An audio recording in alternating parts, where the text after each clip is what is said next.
कैसे हैं आप सब। उम्मीद है आप सब दोस्त अच्छे होंगे। आज के इस वीडियो में हम शुरुआत करने वाले हैं जी20। आज बहुत ज़्यादा जो है अभी समय में बहुत ज़्यादा ट्रेंडिंग टॉपिक है, इसलिए हम आज जी20 के बारे में डिस्कस करेंगे। क्योंकि ये एमपीपीएससी के एग्ज़ाम के साथ साथ यूपीएससी एग्जामिनेशन और इसी के साथ में यूजीसी नेट एग्ज़ाम में भी इनसे क्वेश्चंस पूछे जाते हैं। तो हम यहाँ से जी20 जो है एक इंटरनेशनल ऑर्गेनाइजेशंस का एक टॉपिक है। तो आज हम इसी के ऊपर जो है डिस्कस करने वाले हैं आज की इस वीडियो में।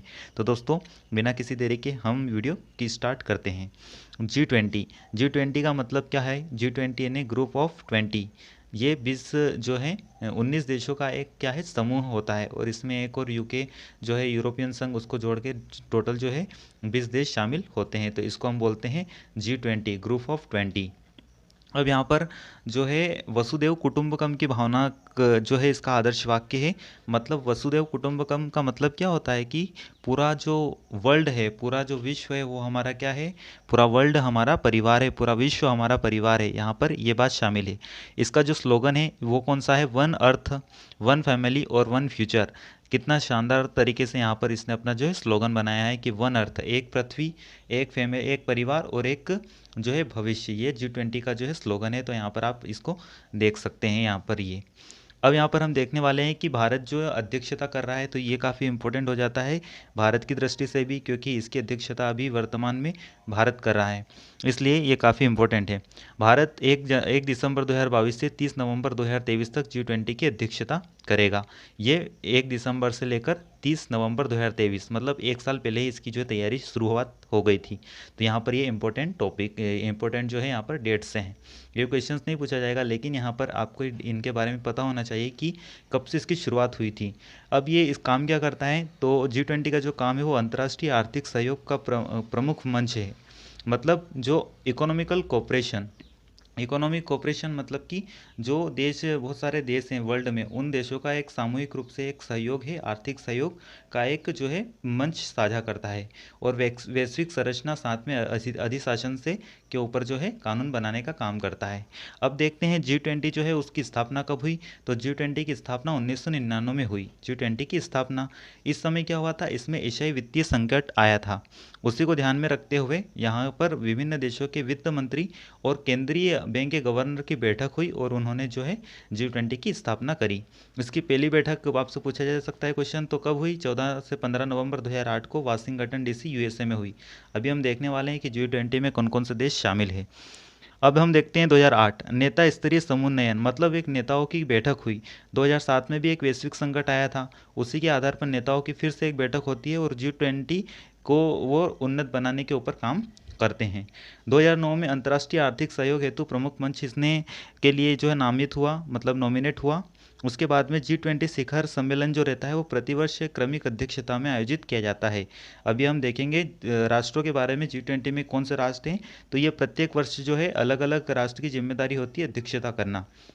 प्रारंभ में जो जी20 है वो अपना जो कार्य है वो आर्थिक मुद्दे पर ही केंद्रित रखता था, लेकिन समय के साथ में चीज़ें बदली और उसने अपना विस्तार करते हुए आज क्लाइमेट चेंज के ऊपर, सस्टेनेबल डेवलपमेंट, सतत विकास, हेल्थ, एग्रीकल्चर, एनर्जी, इन्वायरमेंट, भ्रष्टाचार विरोध, इन पर भी अपना जो है मुद्दे को साझा, अपने विचार साझा करने का प्रयास किया और इन पर नीतियाँ बनाने का प्रयास किया, जिससे सभी 20 देश जो है इसको लागू करें और अच्छे से कानून बनाएं। अब यहाँ पर हम एक एग्जाम्पल के रूप में जो है कार्बन, जो है क्लाइमेट चेंज को समझते हैं कि किस प्रकार से ये पर्यावरण के लिए हानिकारक है। क्लाइमेट चेंज के कारण जो है कार्बन का उत्सर्जन होता है, और कार्बन उत्सर्जन से जो है वायुमंडल में जो है वायुमंडल में तापमान में बढ़ोतरी होती है। उसके कारण ध्रुवों की जो बर्फ़ पिघल रही है, बहुत सारे जो हमारे वायुमंडलीय जो भी कारण है उनमें जो परिवर्तन देखने को मिल रहे हैं, वो सब क्लाइमेट चेंज के कारण ही देखने को मिल रहे हैं। कि वर्तमान में जो भी बारिश है, बारिश जो है अनियत समय पर ही हो जाती है। कभी गर्मी में बारिश हो रही है, तो कभी जो पूरा बारिश का महीना रहता है बरसात, उस समय बारिश नहीं होती। तो सारे जो क्लाइमेट चेंज के कारण ये माने जा सकते हैं। तो इसी तरीके से सस्टेनेबल डेवलपमेंट के ऊपर काम होता है, हेल्थ के ऊपर योजनाएं बनती है, एग्रीकल्चर से रिलेटेड सब देश एक दूसरे का आर्थिक सहयोग करते हैं। तो ये सारे मुद्दे जो हैं G20 में, इनके ऊपर जो डिस्कशन होता है।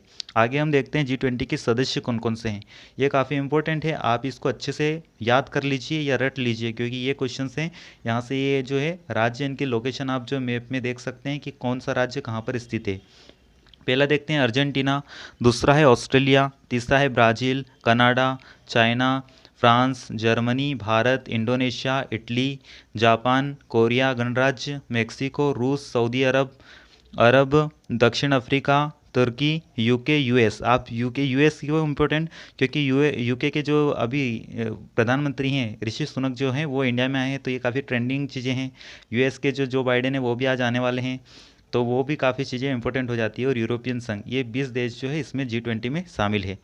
अब G20 देशों में वैश्विक जीडीपी का लगभग 85% शामिल है। इसको ऐसे समझिए जैसे चाइना देख लीजिए, यूएस देख लीजिए और इंडिया देख लीजिए। और ये भी जो तमाम, अगर टॉप 10 की हम बात करें तो सबसे बड़ी जो है इकोनॉमी किसकी है, अमेरिका की, $18 ट्रिलियन की इकोनॉमी है। बाद में जो चाइना है $11 ट्रिलियन की इकोनॉमी है। जापान $4.40 ट्रिलियन की इकोनॉमी है। फिर इंग्लैंड आता है, फ्रांस और भारत की 2.10 ट्रिलियन की इकोनॉमी है। तो ऐसे हम अगर देखें तो जीडीपी का लगभग 85% जो है इन 20 देशों में शामिल है। और वैश्विक व्यापार का 75% जो भाग है इन 20 देशों में होता है। तो ये विश्व की लगभग इसमें 2/3 आबादी शामिल है ये G20 में। तो इन चीज़ों के आधार पर हम इन चीज़ों को भी ध्यान रखना है कि इसमें कितना क्या जो है, वैश्विक जीडीपी कितनी है, वैश्विक व्यापार इसमें कितना शामिल है, और विश्व की लगभग 2/3 जीडीपी जो है इसमें शामिल होती है। आगे हम देखते हैं कि ये तो इसके हुए सदस्य देश, इसमें कुछ अतिथि देशों को भी शामिल किया जाता है। उन अतिथि देशों के बारे में हम यहाँ पर देखेंगे। अतिथि देश के रूप में हम बुला रहे हैं बांग्लादेश को, इजिप्ट, मिस्र को, Mauritius, Netherlands, Nigeria, Oman, Singapore, Spain, Saudi Arab, Emirates, इन सब जो है राष्ट्रों को हम जो है एक अतिथि के रूप में इनवाइट कर रहे हैं। इसके अलावा हम जो है अंतर्राष्ट्रीय ऑर्गेनाइजेशन को भी आमंत्रित करते हैं, जैसे UNO, IMF, W bank, world health organisation, WTO, ILO, इन ऑर्गेनाइजेशंस को भी हम जो है यहाँ पर G20 में बुला रहे हैं। अब हम देखते हैं कि G20 की कार्यशैली क्या होती है। तो भारत इस बार इसकी मेज़बानी कर रहा है। भारत 2023 में कौन अध्यक्षता कर रहा है वर्तमान में, तो भारत। ये कहाँ पर इसकी सारा आयोजन कहाँ हो रहा है, तो नई दिल्ली। इसको हमें अच्छे से याद रखना है। फिर अगर हम देखें तो पिछले साल का 2022 में कहाँ हुआ था, इंडोनेशिया में हुआ था। उससे पहले 2021 में इटली में हुआ था। उससे पहले 2020 में सऊदी अरब में जो है G20 की मीटिंग हुई थी। G20 की अध्यक्षता 2020 में सऊदी अरब ने करी थी। अगर हम देखें 2024 में, तो 2024 में इसकी ब्राज़ील अध्यक्षता करेगा। हमने अभी देखा था कि प्रतिवर्ष जो है एक राष्ट्र इसकी अध्यक्षता करता है क्रमिक रूप से। तो ये हमें ध्यान रखने की वाली बात है कि 24 में इसका 2024 में ब्राज़ील में होगा। अभी तो हम भारत के ऊपर फोकस करें कि भारत में 2023 में इसका जो है सम्मेलन दिल्ली में आयोजित किया जा रहा है। G20 अध्यक्षता 1 वर्ष का एजेंडा होती है, 1 वर्ष तक उसमें काम किया जाता है। एक राष्ट्र जो रहता है वहाँ पर सारे जो देश के लोग जाते हैं और उसको चीज़ों को मतलब डिस्कस करते हैं कि क्लाइमेट चेंज के ऊपर हमको कानून बनाना है, या फिर हमें जो है क्लाइमेट चेंज के साथ साथ हमें सस्टेनेबल डेवलपमेंट हुआ, एनर्जी हुआ, हेल्थ हुआ, इनसे रिलेटेड मुद्दों पर कानून बनाने के लिए यहाँ पर G20 की जो है अध्यक्षता की जाती है। अब G20 दो समानांतर ट्रैक होते हैं। समानांतर ट्रैक का मतलब क्या होता है कि एक होता है वित्त ट्रैक होता है और एक शेरपा ट्रैक होता है। अभी हम समझेंगे कि ये दोनों क्या होते हैं। सबसे पहले उसको समझते हैं समानांतर ट्रैक क्या होते हैं। मतलब दो चीज़ें एक साथ में चलती है। वित्त जो रहता है, वित्त ट्रैक होता है, उसमें जो राष्ट्र होते हैं, जो भी इनवाइटेड राष्ट्र होते हैं, उन राष्ट्रों के सदस्य जो हैं उसके वित्त मंत्री और उसके सेंट्रल बैंक, जैसे इंडिया का सेंट्रल बैंक कौन सा है, RBI। तो RBI के गवर्नर जो रहते हैं यहाँ पे पार्टिसिपेट करते हैं वित्त ट्रैक में। और अभी कौन है, तो वर्तमान में जो है शक्तिकांत दास है, आप सभी को पता होगा। उसके बाद में जो है शेरपा ट्रैक आता है। एक कौन सा आता है, शेरपा ट्रैक। इसमें जो है शेरपा इसकी क्या करते हैं, इसको जो है लीड करते हैं। तो ये चीज़ें जो है G20 से रिलेटेड हमने इस वीडियो में देख ली। और आई होप आपको ये चीज़ें सारी समझ में आई होगी कि हमने जो है G20 क्या होता है, G20 में कौन कौन से राष्ट्र जो हैं सदस्य हैं, G20 में वर्तमान 2023 में जो है कौन कौन से राष्ट्रों को इन्वाइट किया गया है। इन सारी चीज़ों को हमने इस वीडियो में देखा। आई होप आप सभी को ये वीडियो पसंद आया होगा। Thank you so much for watching this video. और आप सभी का हम इस YouTube चैनल पर स्वागत करते हैं। मिलते हैं नेक्स्ट वीडियो में, तब तक के लिए नमस्कार।